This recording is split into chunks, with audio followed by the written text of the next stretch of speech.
Assalamualaikum warahmatullahi wabarakatuh. Salam sejahtera bagi kita semua. Apa kabar anak-anakku? Ibu berharap kalian, kita semua masih dalam lindungan Allah Subhanahu wa taala dan dalam keadaan sehat walafiat.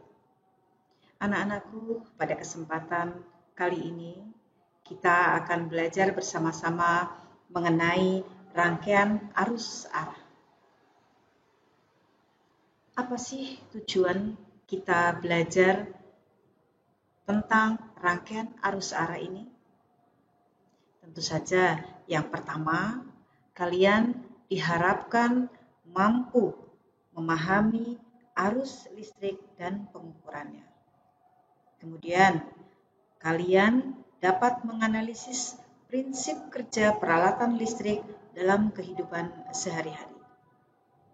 Dan kalian diharapkan mampu membuat percobaan tentang rangkaian listrik searah dan menyajikan hasil percobaan tersebut, baik lisan maupun tulisan, secara sistematis. Nah, anak-anakku, sebelum kita belajar mengenai rangkaian arus listrik searah, ada baiknya kita memahami apa makna listrik itu. Anakku, listrik itu dibedakan menjadi dua, yaitu listrik statis dan listrik dinamis. Listrik statis adalah ilmu yang mempelajari muatan listrik yang tidak bergerak. Sedangkan listrik dinamis adalah ilmu yang mempelajari muatan listrik yang mengalir. Nah, rangkaian arus searah ini termasuk listrik dinamis. Mari kita perhatikan slide demi slide berikut ini. Nah, anak-anakku, kita perhatikan di sini ada suatu percobaan sederhana. Ini adalah baterai sebagai sumber tegangan. Ini adalah saklar dalam keadaan masih terbuka. Dan ini adalah lampu yang dirangkai dengan saklar dan sumber tegangan.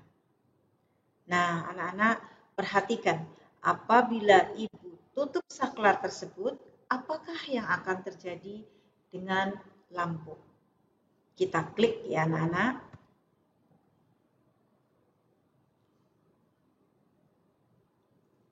Pada saat saklar ini kita tutup, maka lampu yang tadinya tidak menyala akan terlihat menyala. Bagaimana ini bisa terjadi? Nah, anak-anakku, untuk mempelajari mengapa dan bagaimana listrik itu dapat mengalir, mari kita awali dengan mempelajari arah arus listrik dan arus elektron. Tadi kita sudah sama-sama menyaksikan rangkaian ini. Apabila saklar kita tutup, maka apa yang terjadi? Lampu akan menyala. Nah, ini adalah percobaan real. Sedangkan di samping ini adalah simbol-simbol fisika. Jika kita terjemahkan ke dalam bahasa fisika, maka ini adalah sumber tegangan. Ini adalah saklar dan ini adalah simbol lampu. Jika kita klik saklar kita tutup, maka kita akan melihat arah arus listrik dan arah arus elektron. Anak-anakku, arus listrik adalah aliran muatan positif dari potensial tinggi ke potensial rendah.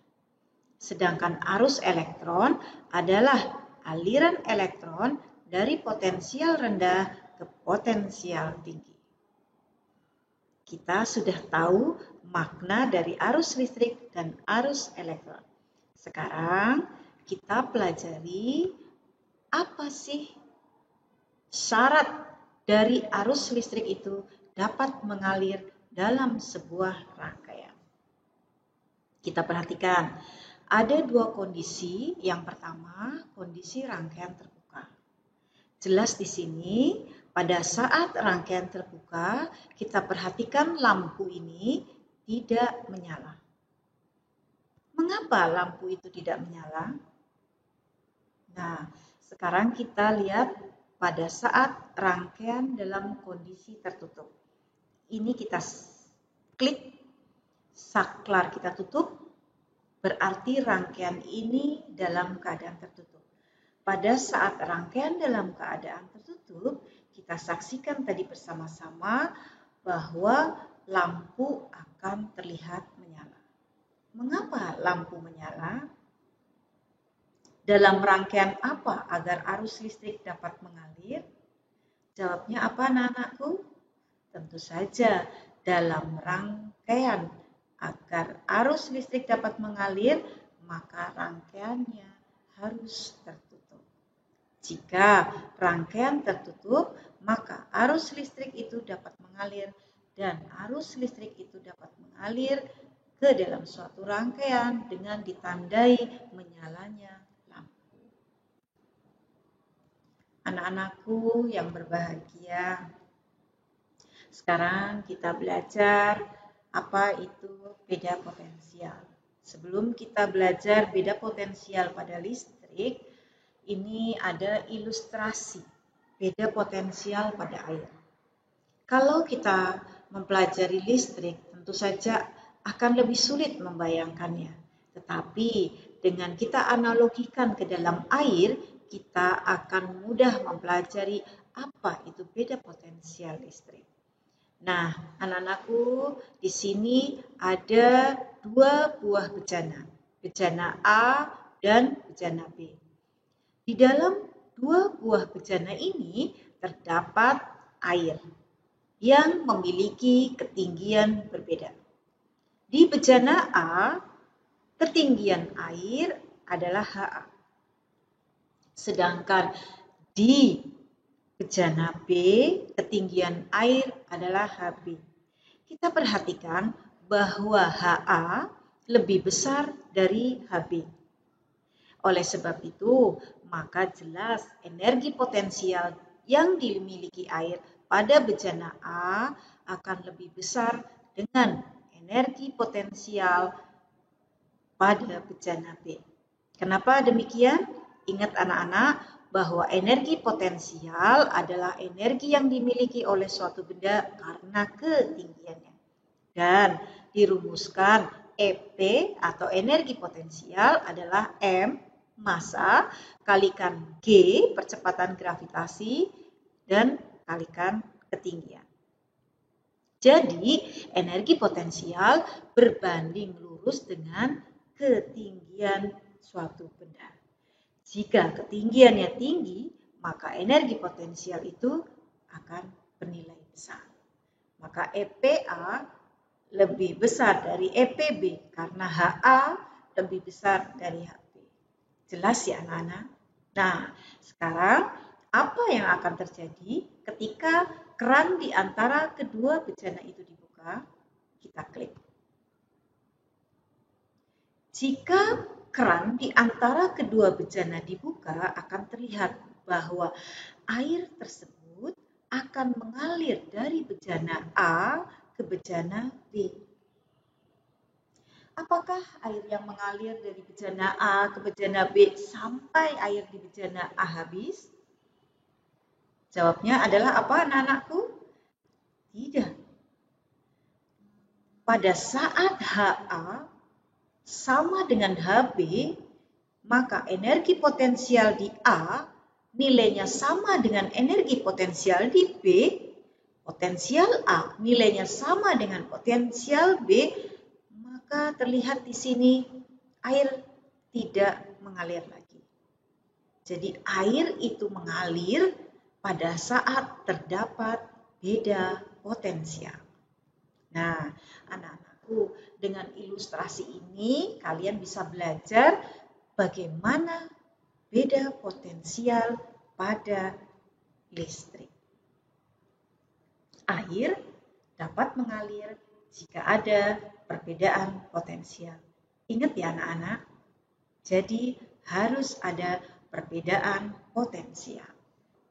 Jika tidak ada perbedaan potensial, maka air akan berhenti mengalir. Nah, anak-anakku, kita analogikan arus air ini ke dalam arus listrik. Arus listrik analog dengan arus air. Di sini ada benda A dengan potensial tinggi dan di B ada potensial rendah. Nah, kita klik dari potensial tinggi ke potensial rendah, ya. Kita perhatikan akan mengalir muatan listriknya. Apakah ketika terjadi aliran muatan listrik dari B ke A sampai muatan di B habis? Tentu saja jawabnya sama, seperti halnya pada saat kita mempelajari arus air. Ketika benda A dan B memiliki jumlah dan jenis muatan yang sama, maka kedua benda dapat dikatakan telah memiliki potensial yang bagaimana? Tentu saja memiliki potensial yang sama. Arus listrik dapat mengalir jika ada beda potensial. Nah, anak-anakku, kesimpulannya, dua syarat apa yang harus dipenuhi agar arus listrik dapat mengalir dalam suatu rangkaian? Apa jawabnya anak-anak? Tentu saja ada dua syarat. Yang pertama, rangkaiannya harus tertutup. Yang kedua, harus terdapat beda potensial. Dua syarat inilah yang menentukan arus listrik dapat mengalir dalam suatu rangkaian. Jelas ya anak-anak? Nah, anak-anakku yang berbahagia, mari kita lihat slide berikutnya. Apa itu kuat arus listrik dan bagaimana cara mengukur kuat arus listrik? Kita perhatikan bersama-sama. Anak-anak, tadi percobaan yang tadi kita sudah tahu bahwa saklar jika kita tutup maka lampu ini akan menyala. Lampu ini akan menyala karena sudah ada aliran listrik. Karena ini rangkaiannya tertutup, maka arus listrik dapat melewati sebuah rangkaian. Nah, anak-anakku, bagaimana cara mengukur kuat arus listrik dan bagaimana cara menghitung kuat arus listrik? Kita hitung, ini adalah contoh sederhana. Hitung berapa banyak muatan positif yang melewati titik P dalam 10 sekon. Kita klik yang berwarna hijau, maka akan bergerak. Nah, dalam 10 sekon, kita hentikan. Kita klik warna merah.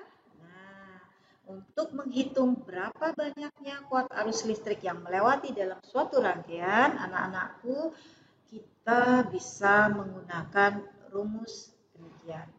Kuat arus listrik adalah banyaknya muatan yang mengalir pada penghantar tiap detik. I sama dengan Q per T. I itu adalah kuat arus listrik dalam satuan ampere. Q adalah muatan dalam satuan kolom dan T adalah waktu dalam satuan sekon. Sehingga anak-anak, 1 ampere itu bisa kita definisikan sebagai muatan listrik sebesar 1 kolom yang mengalir dalam suatu penghantar selama 1 sekon.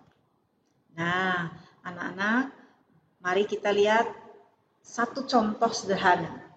Ada sebuah akumulator pada kutub-kutubnya dihubungkan pada terminal lampu. Jika kuat arus yang mengalir pada lampu 0,5 ampere dan lampu dinyalakan selama 2 menit, berapakah muatan listrik yang melewati lampu? Tentu saja diketahui I kuat arus 0,5 ampere. T waktu adalah 2 menit. Nah, 2 menit ini kita jadikan menjadi sekon, yaitu 2 kalikan 60. Ya, tentu saja 120 sekon.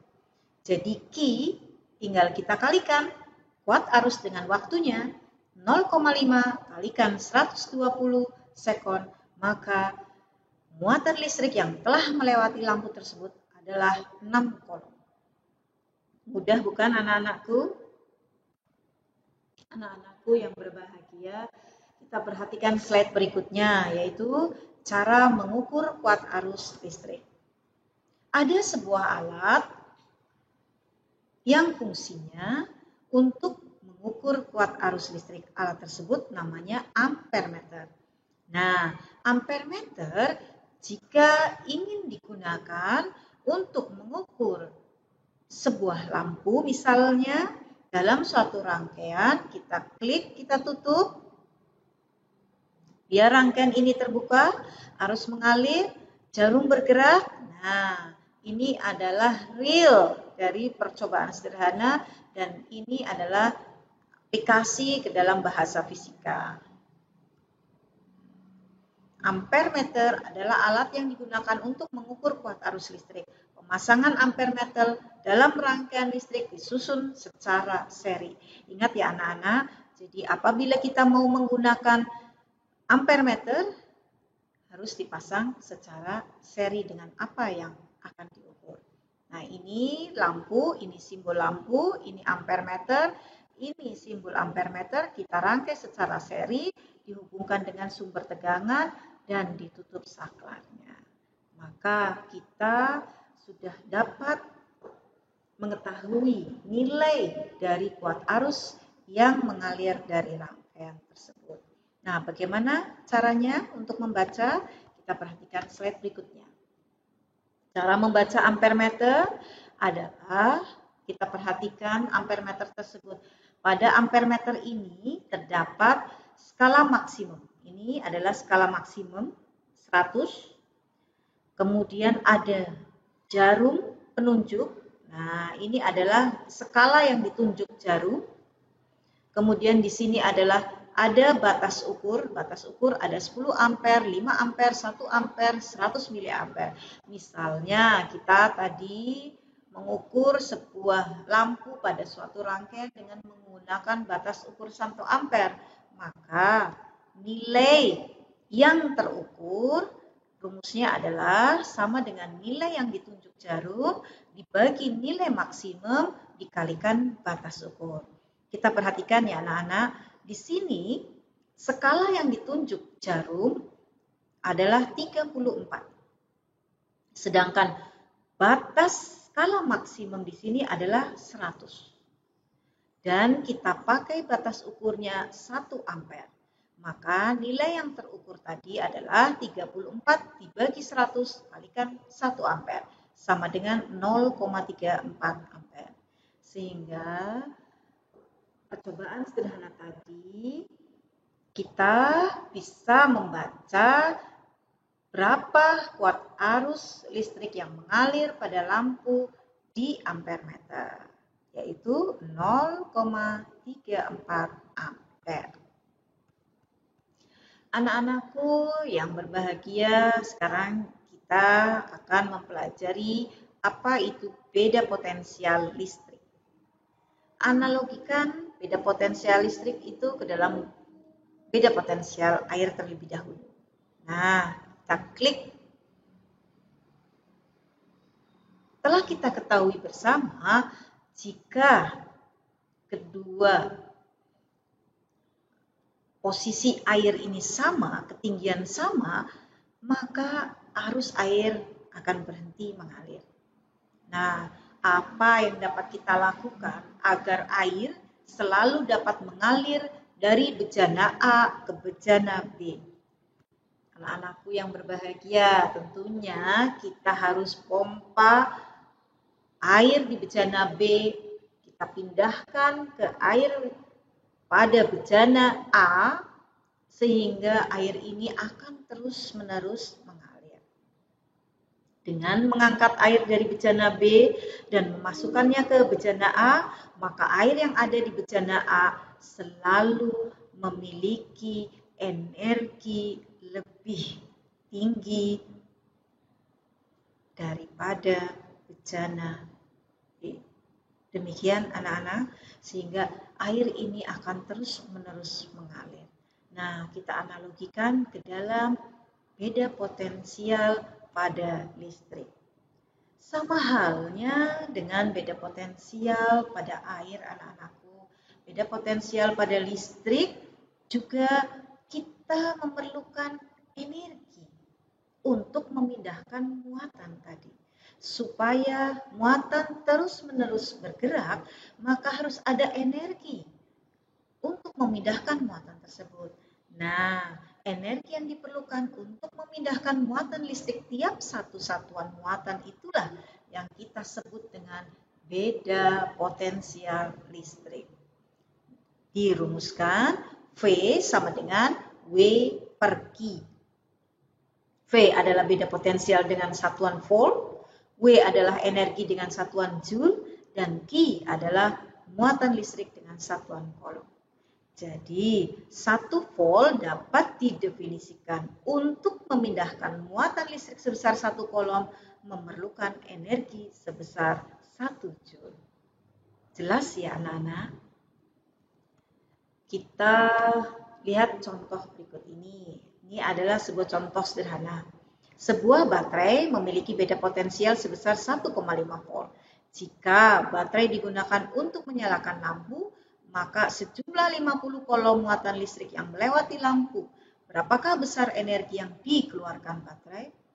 Gampang anak-anakku, diketahui V sama dengan 1,5 volt, Q sama dengan 50 coulomb. Maka jawabnya W adalah V kalikan Q.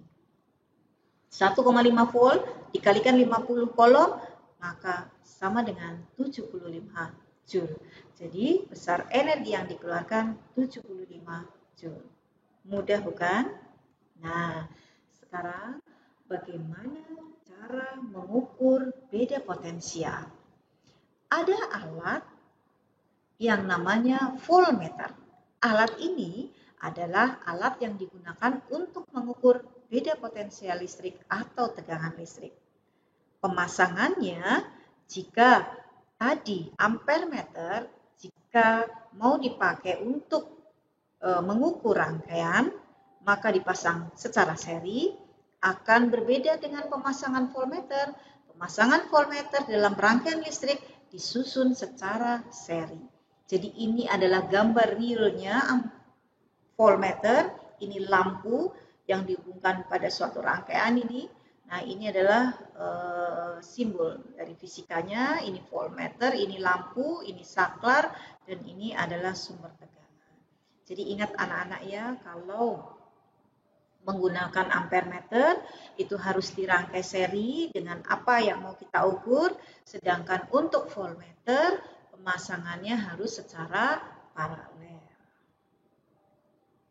Nah, kita klik bagaimana cara membaca. Nah, lampu sudah menyala, kita baca berapakah